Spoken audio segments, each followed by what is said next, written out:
Պարենային անվտանգության տեսանկյունից Հայաստանի կարևորագույն ռեսուրսներից մեկը սիգն է, բայց միևնույն ժամանակ այն հավանաբար ամենաչգնահատված ռեսուրսներից մեկն է։ Եթե օրինակ այս ձկան 200 գրամանոց պահածուն խանութում վաճառվում է 1200-ից 1500 դրամով, այդ արժեքի ընդամենը 65 դրամն է բնօգտագործման վճարը։ Այսինքն իրավաբանական անձը հենց այդքան է վճարում պետությանը ձկան դիմաց։ Շրջակա միջավայրի նախարարության նախաձեռնությամբ հարկային օրենսգրքում կատարվել են փոփոխություններ, որոնցով ավելի արդարացի վճարներ են սահմանվել կենսառեսուրսների օգտագործման համար։ 26 թվականի հունվարի 1-ից դրույքաչափը սիգի համար սահմանվել է արդեն 200 դրամ։ Սիգի արդյունագործական որսի համար կիրառվող վճարման կարգը եւս փոխվել է։ Խնդիրն այն է, որ նախկինում որոշ իրավաբանական անձինք որսի բավականին մեծ քվոտայի համար էին դիմում, սակայն ամբողջությամբ չէին սպառում այդ քվոտան։ Հնարավոր է լինի դեպքեր, որ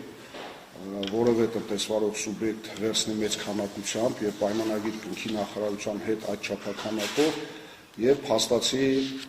որսը քիչ իրականացնի, դրանով զրկելով իր գործընկերներին կամ այլ տնտեսվարող սուբյեկտներին տվյալ չափականակը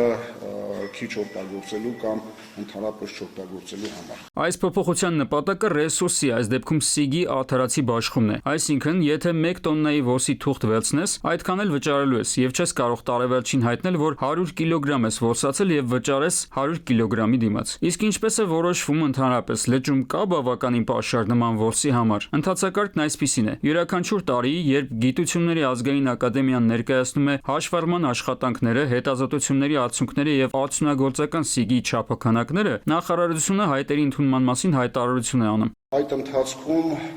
դիմումատուները ներկայացնում են իրենց հայտերը եւ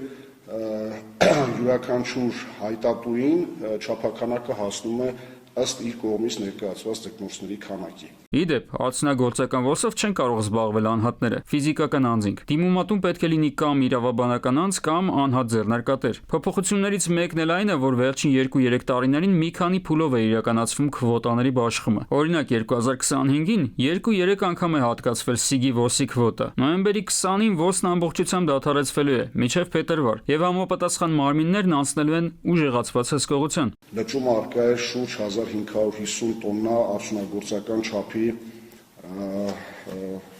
ձկնային պաշարներ, որից թույլատրվել է այս ժամանակահատվածում որս իրականացնել շուրջ 620 տոննա։ Ոլորտի պատասխանատուները վստահ են, որ Սևանում սիգի պաշարների մասով դրական տեղաշարժերը հենց որսին առնչվող քաղաքականության փոփոխության արդյունքն են։ Մասնավորապես այժմ Գիտությունների ազգային ակադեմիան տարվա ընթացքում 2 անգամ է կատարում լճի ռեսուրսների հաշվառում, նախկին 1 անգամվա փոխարեն, ինչը հնարավորություն է տալիս ավելի օպերատիվ ֆիքսել ձկնապաշարների փոփոխությունը։